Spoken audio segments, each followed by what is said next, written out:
Ma'am, this is a bank, not a shelter. You need to leave. The security guard's hand closed around the old woman's thin arm, dragging her toward the glass doors of First Continental Bank. Customers stared. Someone laughed. A young mother pulled her child closer, as if poverty were contagious. Eleanor May Whitfield didn't fight him.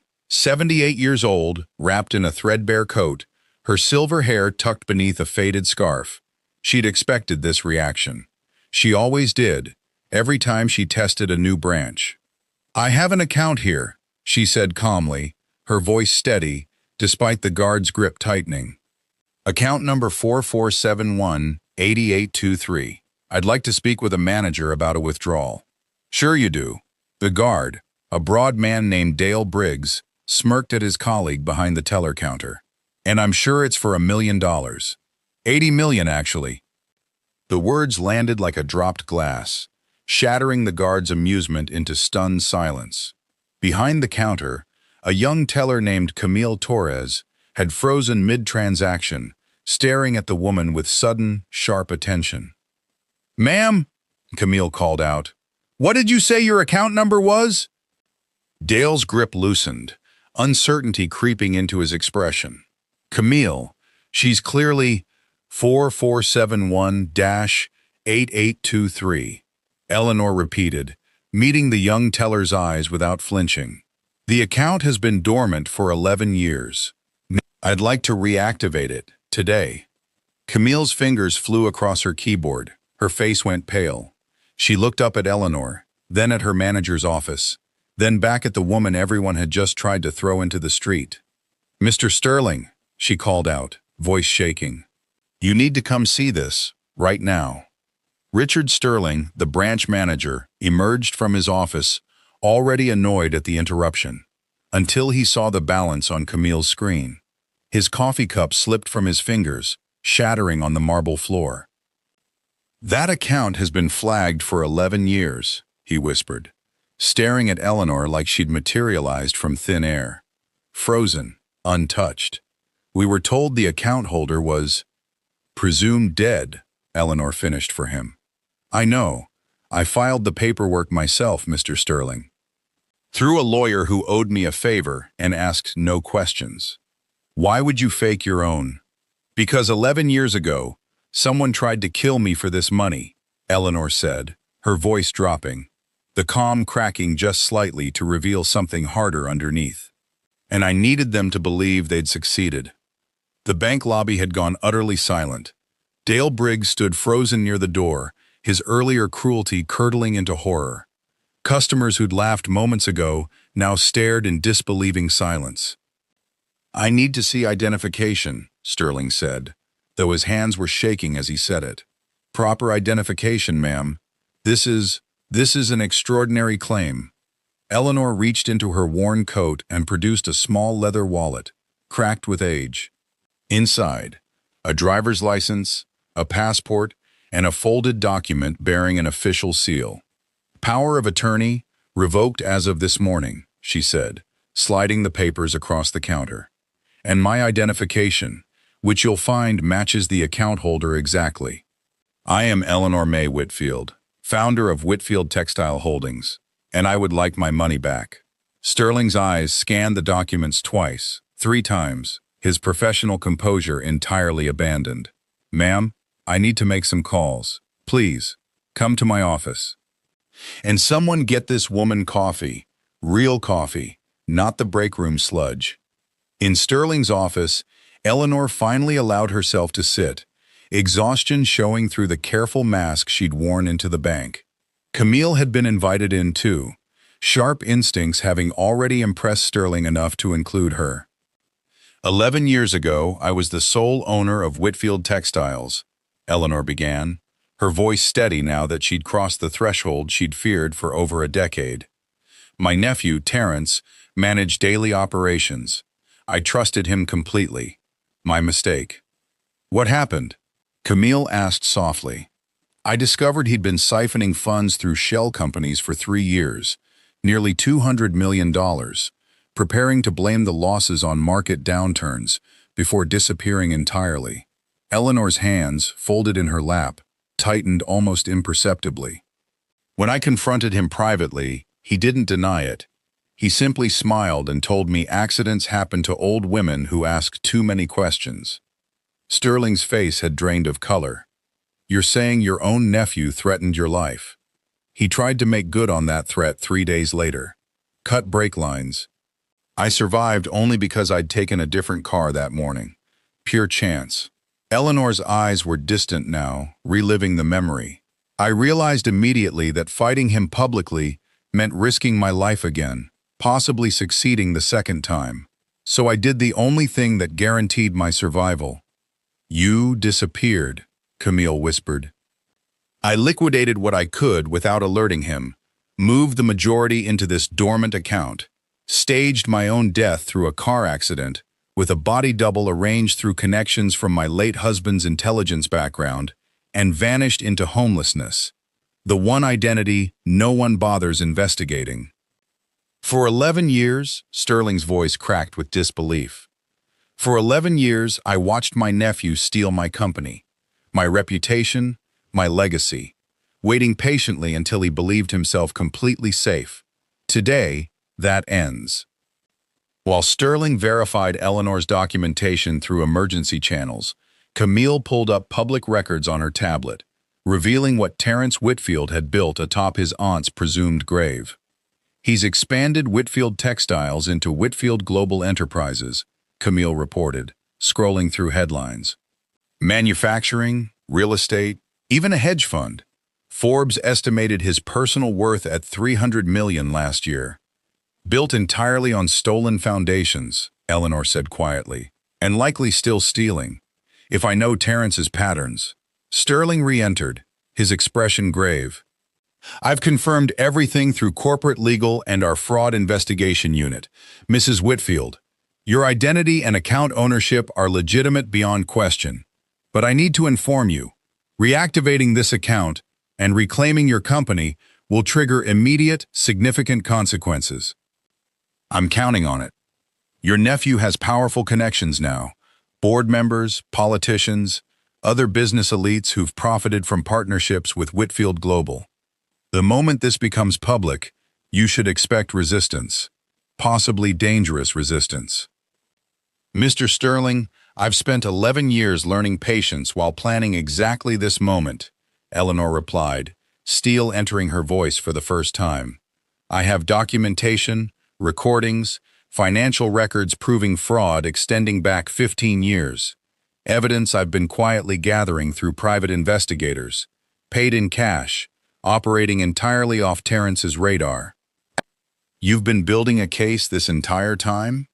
While sleeping in shelters and eating from soup kitchens?" "Yes. Poverty provides excellent cover for a woman conducting corporate espionage against her own nephew." A grim smile crossed Eleanor's weathered face.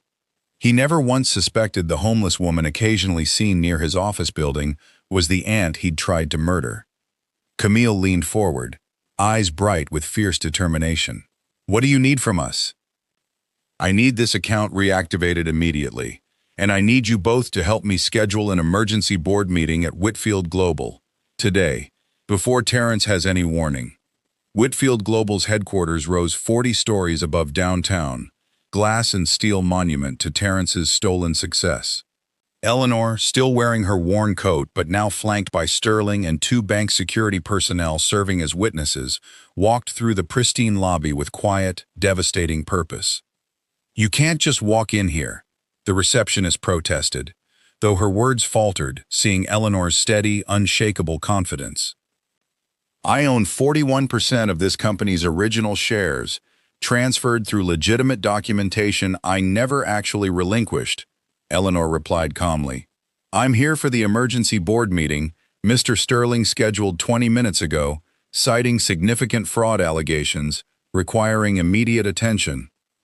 Word had apparently traveled fast. Board members emerged from various offices, confused and alarmed, gathering in the executive conference room where Terrence Whitfield sat at the head of the table, the same seat his aunt once occupied. He looked up as Eleanor entered, and his coffee cup, much like Sterling's earlier, slipped from suddenly nerveless fingers. "That's impossible," he whispered, face going ashen. You died. I attended your funeral.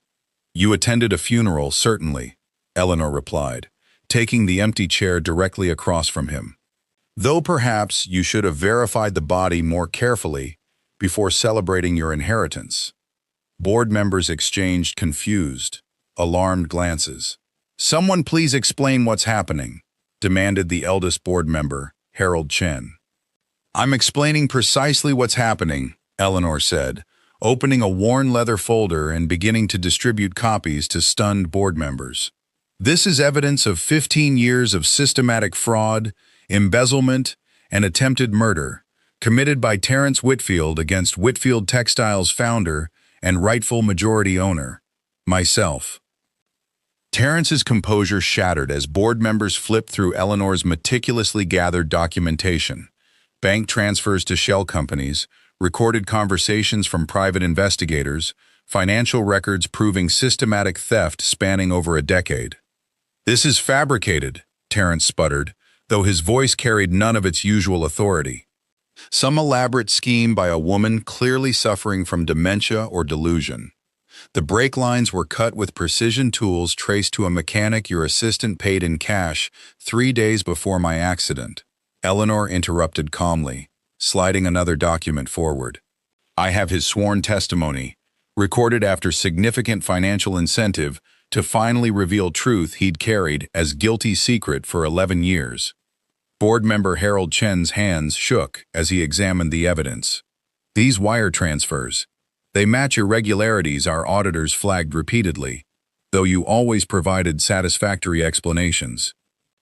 Explanations built on fabricated documentation, easily verified as false once someone actually investigates thoroughly, Eleanor replied, which I have, extensively, over 11 years of careful, patient preparation. Terrence's expression shifted from disbelief to calculated desperation.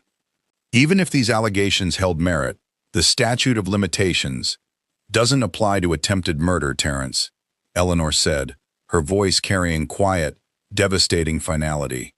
And I have sufficient evidence to ensure prosecutors take that particular charge extremely seriously. Security personnel, alerted by Sterling's earlier arrangements, entered the conference room. Terrence's face drained completely of color as he recognized official law enforcement badges among them. Terrence Whitfield, announced the lead detective, you're under arrest for attempted murder, fraud, and embezzlement. Anything you say can be used against you in court. As officers led her nephew away in handcuffs, board members still processing this dramatic reversal, Eleanor finally allowed herself a small, exhausted smile. 11 years of hiding, waiting, gathering evidence while sleeping on park benches. Finally, justice. Within weeks, Eleanor's reclaimed identity and rightful ownership transformed Whitfield Global entirely. Terrence's fraud trial proceeded with overwhelming evidence, resulting in swift conviction and lengthy prison sentence. The company itself, cleansed of his corruption, returned fully under Eleanor's control. The board voted unanimously to reinstate you as CEO, Harold Chen informed her, during their first official meeting following Terrence's arrest. Given everything you've endured, everything you sacrificed to expose this fraud, it's the least we can offer. I appreciate the sentiment, Eleanor replied, now dressed in appropriately tailored business attire rather than her previous disguise, though I'm considering different priorities moving forward. What kind of priorities? I spent 11 years homeless, Harold.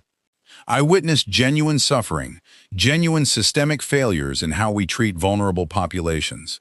I'd like Whitfield Global to establish substantial foundation work addressing homelessness, addiction recovery, mental health support, turning this painful experience into meaningful change. Camille, now working directly as Eleanor's executive assistant after her exceptional handling of that pivotal first day, smiled warmly. That sounds remarkably like the woman who taught me more about genuine courage in one afternoon than years of business school ever managed. You believed me immediately, Eleanor said, genuine gratitude evident. When everyone else saw only a homeless woman making implausible claims, you looked deeper. That instinct deserves recognition. I'm simply grateful you chose our branch for your dramatic return, Camille laughed. Though I'll admit, Mr. Sterling still hasn't fully recovered from that particular Tuesday morning. Eleanor's genuine laugh, first in longer than she could remember, filled the office. Perhaps I should send him something appropriately celebratory, along with sincere apologies for the shattered coffee cup. 6 months later, the Eleanor Whitfield Foundation for Homeless Advocacy opened its first comprehensive support center, providing not just temporary shelter, but genuine pathways toward stability, job training, mental health services, legal assistance for those facing systemic barriers.